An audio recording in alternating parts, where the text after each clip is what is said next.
लोग पुरानी दिल्ली का जो प्रसिद्ध जलेबी है वो खाएंगे, जीत किसी की भी हो। वोटिंग भी काफ़ी अग्रेसिव होगा और मुस्लिम समुदाय जो है अपनी टैक्टिकल वोटिंग की ताकत भी दिखाना पसंद करेगी इन विधानसभा सीटों पर। जामा मस्जिद एक ऐतिहासिक दस्तावेज है, लाल किला एक ऐतिहासिक दस्तावेज है, उसी तरह से शीश महल गुरुद्वारा भी एक ऐतिहासिक दस्तावेज है। दिल्ली बसी है, उजड़ी है, बसी है। कि आज यमुना की गंदगी दिल्ली की राजनीति के मटिया महल या चांदनी चौक या बल्ली मारान, इन तीनों में आपको क्या लग रहा है कि। नमस्कार, मैं हूं अमित कुमार और आप देख रहे हैं न्यूज पिकल। न्यूज पिकल के इस अंक में हम लोग बात करेंगे दिल्ली पॉलिटिक्स की। दिल्ली में चुनाव का मौसम चल रहा है। अब चुनाव प्रचार अपने फुल, जो बोलते हैं कि एकदम जोरों पर है। और अब मात्र 15 दिन के आसपास रह गया है दिल्ली के चुनाव, जब 5 फरवरी को दिल्ली में चुनाव हो जाएगा। और दिल्ली चुनाव की बात करें और पुरानी दिल्ली की बात ना करें तो दिल्ली चुनाव अधूरा विश्लेषण रह जाएगा। पुरानी दिल्ली का इतिहास बहुत पुराना है। ये मुगल कालीन समय से ही पुरानी दिल्ली एग्जिस्टेंस में आ गया था। 1639 में ही शाहजहां ने ये शाहजहानाबाद के नाम से इस सिटी को बनाया था, जिसको आज हम लोग ओल्ड दिल्ली बोलते हैं, दिल्ली 6 भी बोलते हैं। इस पर कई फिल्में भी बनी हैं। बाद में फिर 20th century, early 20th century में अंग्रेज जो है फिर नई दिल्ली की तरफ राजधानी बना दिए। उससे पहले ये लगातार अलग अलग सल्तनत में, मुगल से पहले भी इसका इतिहास है। तो बहुत पुराना शहर है और आज तक ऐसा माना जाता है कि इसका कल्चर कहीं ना कहीं सब सेफ है और अभी तक उसको लोग उस विरासत को आगे बढ़ा रहे हैं। और उस समय मुगल कालीन समय का हर चीज उसमें, चाहे उसमें लाल किला हो या जामा मस्जिद हो, चाहे चांदनी चौक का बाजार, हर चीज जो है उसी समय से लगातार संरक्षित करके उसको रखा हुआ है। और आज बहुत सारा बिल्डिंग्स जो है वहाँ अभी भी ईएसआई के कब्जे में है, और जिसका देखभाल करना, रख रखाव करना ईएसआई को ही करना होता है। तो आज हम उसी पुराने दिल्ली की बात करेंगे। और इस विषय पर बात करने के लिए हमारे साथ बहुत वरिष्ठ पत्रकार मनीष आनंद मौजूद हैं। मनीष आनंद दिल्ली की राजनीति को बहुत नजदीक से, इनको लंबा अनुभव है यहाँ की राजनीति को कवर करने का। और दिल्ली विधानसभा चुनाव और दिल्ली की राजनीति और दिल्ली विधानसभा का सत्र भी इन्होंने कई सत्र कवर किया है। मनीष जी, आपका न्यूज पिकल के इस अंक में आपका स्वागत है। नमस्कार अमित जी। नमस्कार मनीष जी। मनीष जी, आज हम लोग बात कर रहे हैं, अब तो दिल्ली में चुनाव का समय चल रहा है, चुनाव प्रचार बहुत जोरों पर है। और जो पुरानी दिल्ली के 2-3 सीट हैं, जिसको चांदनी चौक, अगर लोकसभा की बात करें तो चांदनी चौक लोकसभा बोलते हैं, और उसके अंदर 3 विधानसभा सीट खास करके मटिया महल, चांदनी चौक और बल्ली मारन। आज हम लोग इन तीनों विधानसभा पर बात करना चाहते हैं, क्योंकि इन तीनों पर हम लोग का फोकस रखने का कई कारण है। क्योंकि जो खास करके बल्ली मारान सीट है, वहां से लगातार जो भी विधायक हुआ है, चाहे वो कांग्रेस के जमाने में हो या आज आम आदमी पार्टी के समय में हो, वो दिल्ली सरकार में मंत्री रहे हैं। उसके अलावा चूंकि इस जगह का इतना पुराना इतिहास है, यहाँ लगातार से अलग अलग समय में अलग अलग रूल लोग जो भारत पे रूल किए हैं और उनकी ये राजधानी रही है, तो पुरानी दिल्ली का बहुत विशेष महत्व है भारत के इतिहास में। तो अब जब दिल्ली चुनाव की बात करें तो मनीष जी, किसी भी एक कंस्टिट्यूएंसी से आप शुरू कर सकते हैं। मटिया महल या चांदनी चौक या बल्ली मारान, इन तीनों में आपको क्या लग रहा है कि दिल्ली चुनाव में क्या, यहाँ क्या आप देख रहे हैं दिल्ली चुनाव के बारे में। अमित जी, दिल्ली की राजनीति एक नए मोड़ पर अभी खड़ी है। आज आकर के आम आदमी पार्टी की सरकार को दिल्ली में 12 साल हो गए हैं। एक लंबा कालखंड है और इतने लंबे कालखंड के बाद अमूमन ऐसा माना जाता है कि एंटी इनकम्बेंसी वाली जो बात होती है वो हो जाती है सरकारों के साथ। तो आम आदमी पार्टी का भी एक परीक्षा के रूप में आप इसे देख सकते हैं इस विधानसभा चुनाव को। और आप जिस इलाके को आपने चुना है इस चर्चा के विषय को लेकर के, वहाँ पर इनकी हम कह सकते हैं कि एक अग्नि परीक्षा होगी, क्योंकि मटिया महल और बल्ली मरान ये 2 विधानसभा क्षेत्र ऐसा है जो कि मुस्लिम बाहुल्य विधानसभा क्षेत्र है। यहाँ आबादी अल्पसंख्यक वर्ग के लोगों का 50% से ज़्यादा है और यहाँ पर जो भी विधायक होते हैं वो अल्पसंख्यक वर्ग से ही आते हैं। और जहाँ तक मटिया महल की बात है तो वहाँ शोएब इकबाल काफ़ी दशकों से, जब से विधानसभा बनी है दिल्ली की, एक बार छोड़ दें तो लगभग लगातार वो विधायक ही वहाँ से रहे हैं। और बगल में जो बल्ली मरान है, मिर्ज़ा गालिब की जहाँ हवेली है, बहुत ही ऐतिहासिक वहाँ की गलियाँ हैं। और जो भी विदेश से आते हैं पर्यटक, वो बल्ली मरान ज़रूर जाते हैं और भारत के इतिहास से साक्षी होते हैं। वहाँ जाकर के उनकी गलियों को देखते हैं, वहाँ के महलों को, महल नहीं कह सकते हैं, वहाँ की जो हवेलियाँ हैं उनको देखते हैं। वो पुरानी इमारतें जो कि आज के तारीख में भी खड़ी हैं, और आपने सही कहा कि आर्कियोलॉजिकल सर्वे ऑफ इंडिया के संरक्षक में वो हवेलियाँ अभी भी हैं, लेकिन बहुत सारे अब जो हवेली हैं वो डेंजरस डिक्लेयर कर दी गई हैं, क्योंकि असुरक्षित हैं वो रहने के लिए। तो ये जो इलाका है वो इतिहास का दस्तावेज भी है, लेकिन जीवंत इलाका है, क्योंकि यहाँ के लोग, हाई डेंसिटी है पॉपुलेशन का, पुरानी तंग गलियाँ हैं और आबादी ज़्यादा है छोटे से जगह पर, तो आपको बड़े-बड़े सड़कें, खाली सड़कें नहीं मिलेंगी, आपको तंग गलियाँ मिलेंगी। और जो दिल्ली का व्यापार, जो दिल्ली का व्यापार कहते हैं, चाहे चावल का थोक विक्रेता हो या मसाले का थोक विक्रेता हो, सभी चीज़ें आपको यहाँ पर मिलेंगी। तो दिल्ली का व्यापार भी का भी जो अगर हम कहें तो दिल है वो इसी दिल्ली 6 में है। और साथ में हमने पहले ही बता दिया कि ऐतिहासिक ये है। जहाँ तक बल्ली मरान की बात रही, तो हारून यूसुफ कांग्रेस से, जो कि शीला दीक्षित में खाद्य एवं वितरण मंत्रालय के मंत्री थे, साफ-सुथरी छवि इनकी मानी जाती है। कार्यकर्ताओं में इनकी पकड़ अच्छी है, संवाद इनका अच्छा है, संपर्क भी इनका अच्छा है। ये कई कम से कम 3 बार के ये विधायक रह चुके हैं वहाँ पर, बल्ली मरान से। लेकिन जब कांग्रेस ढलान पर गई दिल्ली की राजनीति में, तो इनका भी सूरज अस्त हो गया बल्ली मरान में, और वहाँ पर इमरान हुसैन का उदय हुआ, उनके सूरज का उदय हुआ आम आदमी पार्टी के साथ। और उसी सरकार में ये मंत्री भी हैं, और कहते हैं कि बहुत ही कद्दावर नेता हैं, तो इस बार उनकी परीक्षा है। सीधा टक्कर इनका हारून यूसुफ से होना चाहिए, लेकिन भारतीय जनता पार्टी चूँकि अ, हिंदू और मुस्लिम वोट का ध्रुवीकरण होता है, तो बीजेपी के पास तकरीबन 30% का वोट शेयर इस विधानसभा क्षेत्र में पिछले विधानसभा चुनावों में देखा गया है। तो नंबर 2 की पार्टी बीजेपी ही बनती है, और कांग्रेस और आम आदमी पार्टी नंबर 1 या नंबर 3 की पार्टी बनती है। एक नया जो इसमें है, अच्छा, एक हम ये भी कह दें कि बहुजन समाज पार्टी भी पूरे विधानसभा चुनाव पर अपनी नज़र बना कर के रखी है। आकाश आनंद का तूफ़ानी दौरा चल रहा है, वो भी चुनावी मैदान में हैं, तो उनके भी उम्मीदवार हैं, वो भी 5 से 10% वोट शेयर ले जाते हैं, ऐसा रिकॉर्ड रहा है इतिहास में।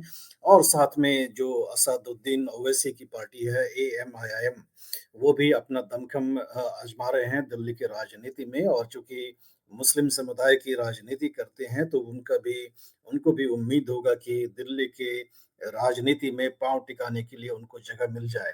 तो इस तरह से हमें लगता है अमित जी कि दिल्ली का जो विधानसभा चुनाव है, वो बहुत ही दिलचस्प उसका रहेगा, चुनावी टक्कर ख़ास करके पुरानी दिल्ली के क्षेत्र में, और वो भी बल्ली मरान और मटिया महल के क्षेत्र में। जी, अमित जी। मनीष जी, जैसा इतिहासकार बताते हैं कि शाहजहाँ की राजधानी पहले आगरा हुआ करती थी। फिर बाद में जब वो ओवर पॉपुलेशन हो गया और कई तरह की प्रॉब्लम वहाँ शुरू हो गई, तो उन्होंने सोचा कि ये इस राजधानी को बदलना है। तो फिर आगरा और लाहौर के बीच का कोई एक इलाका उनको तलाशना था। तो ऐसा माना जाता है कि आगरा और लाहौर का एकदम मिडवे है, ये जो आज की पुरानी दिल्ली है, जिसको शाहजहानाबाद, उन्होंने शाहजहाँ ने इसको बनवाया था। यहाँ भी वही रेप्लिका, जो आगरा का लाल किला है, वही वैसे ही महल उनका लाल किला बना था, जो यमुना के किनारे, वो भी यमुना के किनारे है और ये भी यमुना के किनारे है। हालाँकि आज यमुना की गंदगी दिल्ली की राजनीति के एक सेंटर स्टेज में एक बहुत बड़ा पॉइंट है। कभी आज मुख्यमंत्री, आज हालाँकि आज तो नहीं है, लेकिन अरविंद केजरीवाल ही मुख्यमंत्री लगातार रहे हैं। आज उन्होंने आरटीसी को बनाया हुआ है, जिसको केयर टेकर ही मुख्यमंत्री बोलेंगे। ऑफ़िशियली तो शी इज़ मुख्यमंत्री, लेकिन वो ऐसा माना जाता है कि चुनाव जीतने के बाद फिर अरविंद केजरीवाल मुख्यमंत्री होंगे। तो ये यमुना की जो गंदगी है, जो मुख्यमंत्री ने बोला था कि एक समय आएगा मैं भी डुबकी लगाऊँगा, दिल्ली वाले भी डुबकी लगाएँगे, ये तो हुआ नहीं मनीष जी। तो इस जो दिल्ली में मुद्दे हैं, मुद्दों का कोई प्रभाव पड़ेगा पुरानी दिल्ली की राजनीति में भी?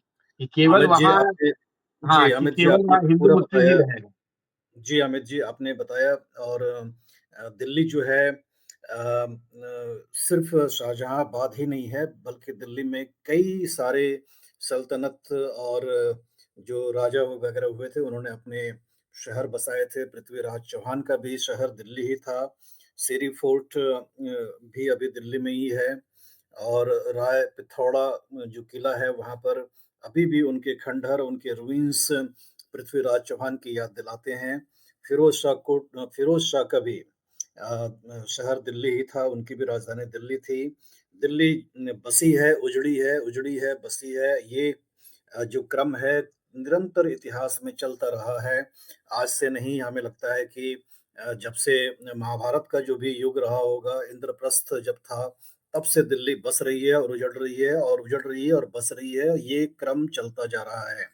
आपने बात करा मुद्दों का, तो यमुना को साफ करने का मुद्दा शीला दीक्षित के ज़माने से चल रहा है। करीबन 40,000 करोड़ के आसपास ऐसा दावा किया जाता है कि खर्च कर दिए गए हैं यमुना को साफ करने में, लेकिन यमुना ऐसी है दिल्ली में जो कि मानती ही नहीं है कि साफ हो और वो अभी भी एक गंदे नाले के रूप में ही दिल्ली में है। और जो पुरानी दिल्ली का आप बता रहे हैं कि शाहजहां ने जब लाल किला यहाँ पर बनाया, तो यमुना के बगल में बनाया था, लेकिन आपको अब लाल किला के पास ही यमुना कहीं दिखाई नहीं पड़ेगी, वो लुप्त हो चुकी है, वहाँ पर एक नाले के रूप में तब्दील हो चुकी हैं। तो ये जो बसावटें यहाँ पर बनी, उनका जो लाइफ़लाइन था वो ख़त्म हो चुका है और कहीं न कहीं लोग जो कहते हैं कि ये डेड सिटी है, जो पुरानी दिल्ली है वो डेड सिटी के रूप में तब्दील हो गई है, क्योंकि आप रीडेवलपमेंट करने का भी ज़्यादा स्कोप बनता नहीं है, क्योंकि आप मकानों को, हवेलियों को तोड़ नहीं सकते हैं। इतनी ज़्यादा आबादी है, उस आबादी को आप शिफ्ट कहाँ करेंगे, ये भी मशक्कत है। तो शाहजहानाबाद रीडेवलपमेंट बोर्ड का भी निर्माण किया था शीला दीक्षित के कार्यकाल में। चांदनी चौक रीडेवलपमेंट का काम काफ़ी लंबे समय से चल रहा है, उसमें कुछ-कुछ प्रगति हुई भी, सड़कों का सौंदर्यीकरण किया गया। कई सारे सड़कों पर जहाँ पे हमेशा जाम लगा करती थी, उसे ओनली फॉर पेडेस्ट्रियन किया गया, ताकि लोग सिर्फ पैदल ही वहाँ पर जाएँ या साइकिल करके जाएँ। तो ये सारी चीज़ें देखी गई हैं। जामा मस्जिद, जो कि बहुत ही बड़ा मस्जिद है भारत का, वो भी पर्यटक वहाँ पर काफ़ी आते हैं। वो भी उनकी भी गलियाँ जो हैं बहुत ही तंग हैं। लेकिन पूरी तरह से अगर देखें, मुद्दों की तो भरमार है। आसमान ऐसा है जैसे कि तारों का जाल बिछा हो, वहाँ पर बिजली के तारों का जाल बिछा हो। बिल्डिंग्स ऐसे हैं जहाँ की रहने के लिए भी खतरा हो। गलियाँ ऐसी हैं जो कि अंधेरे दिन में भी अंधेरे का ही सबक दिखाती हैं। तो मुद्दों की कमी नहीं है, मुद्दे तो भरमार हैं, लेकिन सत्ता बदलती है, आती है, जाती है, मुद्दे वहीं पर रह जाते हैं। कुछ परिवर्तन होता नहीं है, ऐसा पुरानी दिल्ली में देखा गया, लेकिन लोग वहाँ पर उसी अ, वातावरण में खुश रहते हैं, अपनी ज़िंदगी और जीविका के साथ आगे चलते जाते हैं, मुद्दे वहीं पे रहते हैं अमित जी। हिंदू और मुस्लिम ध्रुवीकरण की राजनीति इस इलाके में होती है और वही वहाँ की सच्चाई है, उसी पर वहाँ पर राजनीति होती है। तो जो मुस्लिम समुदाय के लोग हैं, वो टैक्टिकल वोटिंग करते हैं, वो डिसाइड करते हैं कि कौन उम्मीदवार जो है बीजेपी को हरा सकता है और उसे एक तरफ़ा वोट करते हैं। इसलिए आपने देखा होगा कि बल्ली मरान में जब हारून यूसुफ की हार हुई, दोनों लोग विधानसभा चुनाव में 15 और 20 में, तो उनका जो वोट परसेंटेज था, वो सिंगल डिजिट में आ गया। तो वो साबित करता है कि मुस्लिम समुदाय टैक्टिकल वोटिंग करता है वहाँ पर और इस बार भी वो तय कर लेंगे कि किसकी हवा किनके पक्ष में है और उनके फ़ेवर में ही वोट करेंगे। एंटी बीजेपी उनको वोट करना है और चूँकि हिंदू आबादी इस 2 सीट पर कम है, तो इसलिए बीजेपी का ज़्यादा स्कोप दिखता नहीं है। लेकिन चांदनी चौक जो बगल में है, वहाँ पर बीजेपी मजबूत स्थिति में रहती है, क्योंकि वहाँ पर डेमोग्राफ़ी अलग है, वहाँ पर हिंदू आबादी ज़्यादा है, लेकिन वहाँ पर भी बीजेपी को मशक्कत करना पड़ेगा, क्योंकि आम आदमी पार्टी का भी की भी जो जड़ें हैं वो बहुत ही मजबूत हैं। तो आने वाले समय में अमित जी हम देखते हैं कि किन मुद्दों मुद्दों के साथ जनता का सरोकार होता है और किस मुद्दों पर वो वोट करते हैं। जी, अमित जी। मनीष जी, जब हम लोग नई दिल्ली से जब पुरानी दिल्ली की तरफ जाते हैं तो दिल्ली गेट जो है वो एक ऐसा द्वार है जो माना जाता है कि यहाँ से पुरानी दिल्ली की जितनी भी कंस्टिट्यूंसी है उसका वही दरवाजा है, वहां से उसकी एंट्री हो गई।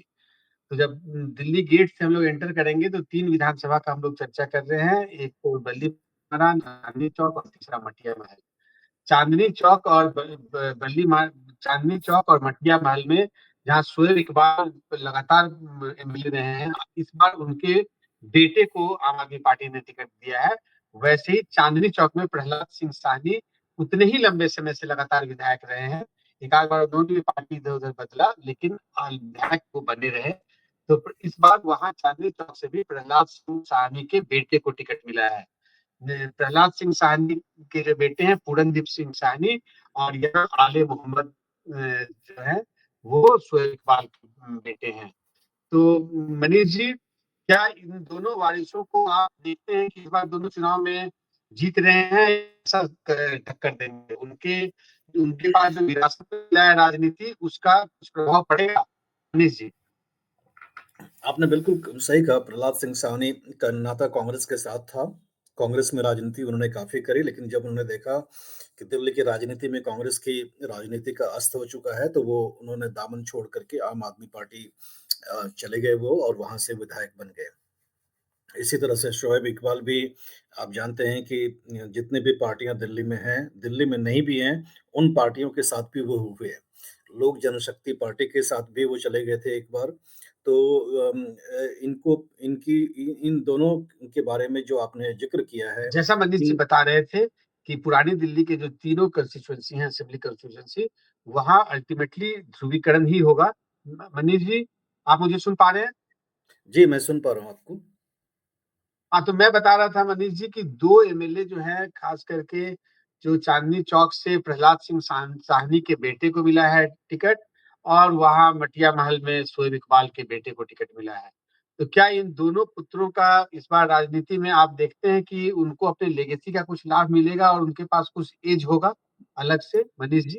जी, अमित जी, प्रहलाद सिंह साहनी और शोएब इकबाल, ये दोनों अपने-अपने विधानसभा क्षेत्र में बहुत ही जमे हुए नेता हैं। दशकों से इनकी एक तरह से कहें तो धाक है इन अपने विधानसभा क्षेत्रों में। अब इनके पास एक चुनौती है कि अपनी जो धाक इनकी थी अपने-अपने विधानसभा सीट मटिया महल और चांदनी चौक में, अपने बेटों को ये इनको पास ऑन करना है। शोएब इकबाल के बेटे काउंसलर भी हैं और वो काफ़ी ज़्यादा सक्रिय भी रहते हैं अपने इलाकों में, लोगों के संपर्क में रहते हैं और उनके जो भी काम होते हैं उसको करने में तत्पर हमेशा रहते हैं, ऐसा देखा गया है। तो जनता के साथ उनका संवाद बना हुआ है और चूँकि परिवार में राजनीति में विरासत के रूप में generation by generation pass on होती है लेगेसी, तो ये भी कोशिश करेंगे कि इनकी भी जो स्थानांतरण है राजनीतिक हस्ती, वो पास ऑन हो जाए अपने अगले जनरेशन का, ये करने की कोशिश करेंगे। लेकिन कांग्रेस इस बार ज़ोर लगा रही है। कांग्रेस ज़ोर लगा रही है कि खोई हुई हस्ती को वापस पाया जाए और आपने देखा होगा कि बेलगावी में अभी जो कांग्रेस वर्किंग कमेटी का अधिवेशन हुआ, 100वीं वर्षगांठ थी। एकमात्र सीडब्ल्यूसी का कन्वेंशन जो है महात्मा गांधी की अध्यक्षता में हुआ था। तो अभी दिसंबर के महीने में उसकी 100वीं वर्षगांठ थी और वहाँ पर कांग्रेस ने तय करा कि 2025 का जो साल है वो कांग्रेस पार्टी के विस्तार और कांग्रेस पार्टी को मजबूत करने के लिए ये साल एक तरह से कहें तो वो डिवोट करेंगे। तो इस स्थिति में दिल्ली की जो चुनाव हो रही है वो कांग्रेस के विस्तार और कांग्रेस की खोई हुई ज़मीन को वापस हासिल करने की एक कोशिश और कवायद है। तो ऐसे में चांदनी चौक, मटिया महल और बल्ली मरान इन तीनों ही विधानसभा सीटों पर कांग्रेस पूरा जोर लगाएगी अपना कि आम आदमी पार्टी को जो अपना टर्फ ये खो गए थे उसको वो वापस छीनने की कोशिश करें। लेकिन लोगों के ज़हन में शायद अभी ऐसा लगता नहीं है कि कांग्रेस आम आदमी पार्टी का विकल्प है। क्योंकि चुनाव में लोगों का जो भाव होता है वोट करने का, वो वोट उसी को करती हैं जो पार्टी सत्ता में आ सकती हैं। तो पार्टी में जो सत्ता में आने वाली पार्टी हैं, वो दिल्ली में अमूमन आम आदमी पार्टी और भारतीय जनता पार्टी, ये 2 ही दिखती हैं। तो अमित जी, दिल्ली के विधानसभा चुनाव में लोग चयन करेंगे कि कौन-सी पार्टी सत्ता में आ सकती है और जो अधिकांश जो मतदाता हैं, उन्हीं पार्टी को वोट करना पसंद करेगी जो दिल्ली में सरकार बना सकती है। तो ऐसी स्थिति में आम आदमी पार्टी और भारतीय जनता पार्टी 2 ही विकल्प लोगों के सामने होगी, क्योंकि कांग्रेस की ताकत अभी ऐसे लगती नहीं है सरकार बनाने लायक। तो लोग अपना वोट ज़ाया करना नहीं पसंद करेंगे और वो चाहेंगे कि ख़ास करके मटिया महल, चांदनी चौक और बल्ली मरान में कि जो भी भारतीय जनता पार्टी को हरा सकता है, उसे वोट दें। तो हमें ऐसा लगता है कि जो मुस्लिम मतदाता हैं आम आदमी पार्टी के साथ बने रहेंगे और वो एंटी बीजेपी वोट करेंगे, टैक्टिकल वोटिंग के लिए जाने जाते हैं। तो रणनीति बना कर के वो चाहेंगे कि बीजेपी को किसी भी तरह से दिल्ली की राजनीति में वापसी करने से रोकें। तो ये उनका रणनीति रहेगा और आप जानते हैं कि बहुत ही अग्रेसिव वोटिंग भी होता है इन इलाकों में। वोटर टर्नआउट भी जो है 70% के आसपास या उससे ज़्यादा भी होता है। तो हमें हमें ऐसा लगता है कि वोटिंग भी काफ़ी अग्रेसिव होगा और मुस्लिम समुदाय जो है अपनी टैक्टिकल वोटिंग की ताकत भी दिखाना पसंद करेगी इन विधानसभा सीटों पर। चांदनी चौक में भारतीय जनता पार्टी कोशिश करेगी कि वहाँ की सीट छीनी जाए और वहाँ पर पार्टी जीत पाए। ये कोशिश रहेगी क्योंकि ये पूरा इलाका जो है ट्रेडर्स का इलाका है, व्यापारियों का इलाका है और वहाँ पर जो कास्ट इक्वेशन है वो भारतीय जनता पार्टी को चांदनी चौक सीट पर थोड़ा बहुत सूट करता है। हालाँकि आम आदमी पार्टी के साथ जो प्रहलाद सिंह सैनी हैं उनका दबदबा उस सीट पर बहुत पुराना है। सिख वोटर भी वहाँ पर काफ़ी ज़्यादा संख्या में हैं। और शीश महल गुरुद्वारा भी वहाँ पर है अमित जी आपने ज़िक्र किया पहले शीश महल गुरुद्वारा बहुत ही ऐतिहासिक गुरुद्वारा है और सिखों का एक बहुत बड़ा पिलग्रिम सेंटर भी है वो। जिस तरह से जामा मस्जिद एक ऐतिहासिक दस्तावेज है लाल किला एक ऐतिहासिक दस्तावेज है, उसी तरह से शीश महल गुरुद्वारा भी एक ऐतिहासिक दस्तावेज है।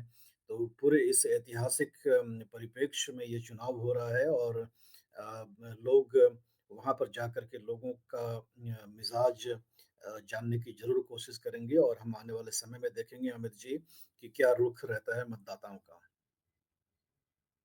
मनीष जी, अभी तो चुनाव का दौर कम से कम 8 तारीख तक तो हम लोग लगातार जब तक चुनाव परिणाम दिल्ली में 8 फरवरी को नहीं आ जाएगा, लगातार हम लोगों की नज़र बनी रहेगी।